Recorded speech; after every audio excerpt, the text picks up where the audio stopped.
Hey, comic fans, welcome back. Clark Parker here with ComicsQuick, your fastest pit stop for everything happening in the panels.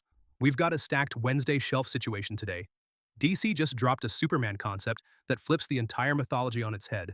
Ryan North has Doctor Doom punching holes in time itself, and the long-awaited Hush sequel finale finally hits the racks. Plus, a cosmic crossover from Vault that needs to be on your radar.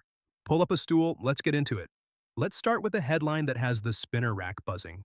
DC has officially launched Superman, Father of Tomorrow, and the concept is, simply put, brilliant. Out today, written by Kenny Porter, with art by Danny Earls, and colors by Nick Filardi.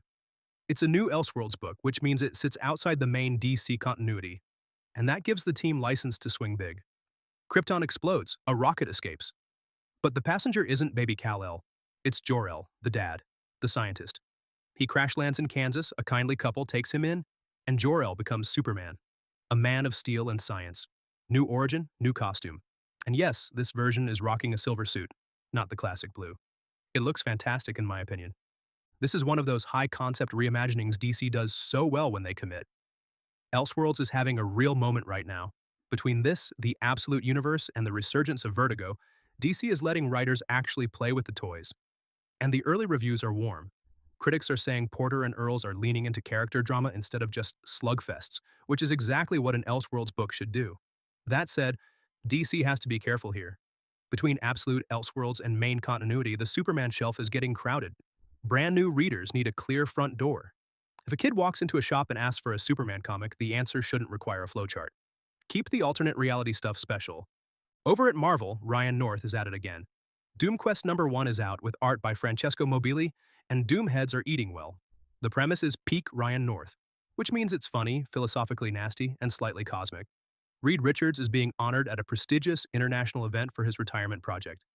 His retirement project, by the way, is a plan to go back in time and fix every era humanity wasted on war and conflict.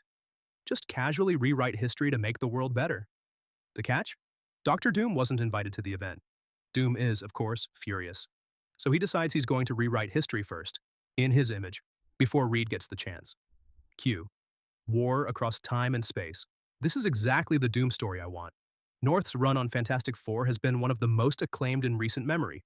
Smart, character first, willing to be weird. Pairing him with Mobili for a Doom solo book that's basically a multiversal time war? Sounds great. Mobili's line work has that polished European energy that suits cosmic stakes.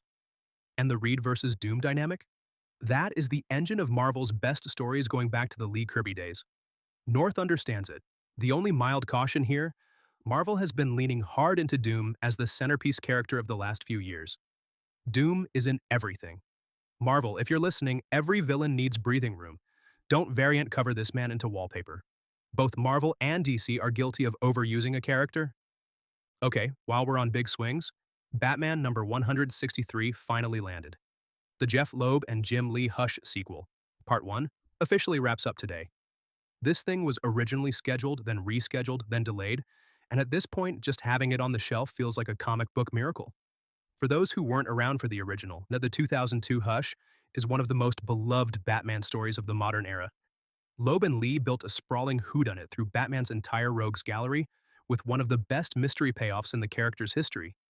H2SH is the direct continuation, and Batman #163 is the closing chapter of Part 1. By all accounts, it ends on a cliffhanger, with Part 2, and possibly an H3SH down the line, still on the horizon. Early reactions to this issue are positive. Lee's art still pops off the page, Alex Sinclair's colors are vintage Hush, and Loeb is laying mystery seeds for whatever comes next. If you skipped this run because of the delays, the trade paperback is going to be a strong pickup. A quick, gentle ding. When a big event book gets pushed 9 months past its original window, retailers feel that. Fans feel that. Pre-orders shift, readers drop off. DC needs to be ruthless about not announcing the next chapter until it's actually drawn. Just print it when it's done. We'll wait. All right, rapid fire time. 3 smaller stories you need on your radar. First, Vault Comics just dropped a wild one. Money Shot is getting a 5-issue cosmic crossover called Money Shot, The F-Offs, and Patton Oswalt is back as co-writer alongside series creator Tim Seeley, with art by Garth Graham. The pitch?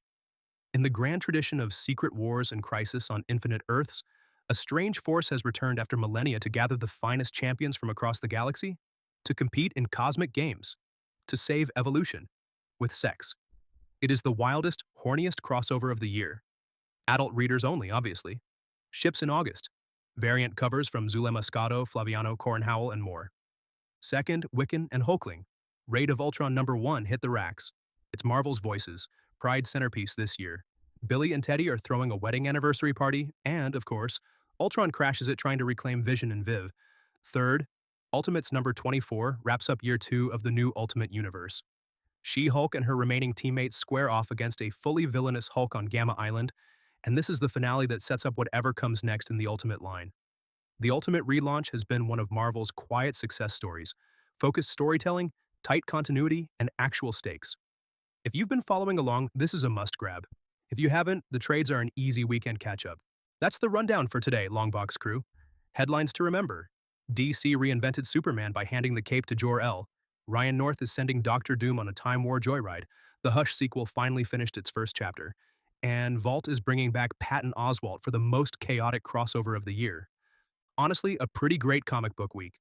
If this helped you stay current, do me a solid. Smash that like button, hit subscribe, and ring the notification bell so you never miss a ComicsQuick report. Drop your hot takes in the comments. Is Doom in too many books? Are you picking up Batman #163 today? Let me know. Drop a comment. This channel is new, so I appreciate your support and feedback as well. Now go support your local comic shop, grab those pre-orders, and keep reading comics. I've been Clark Parker for ComicsQuick. See you in the next one.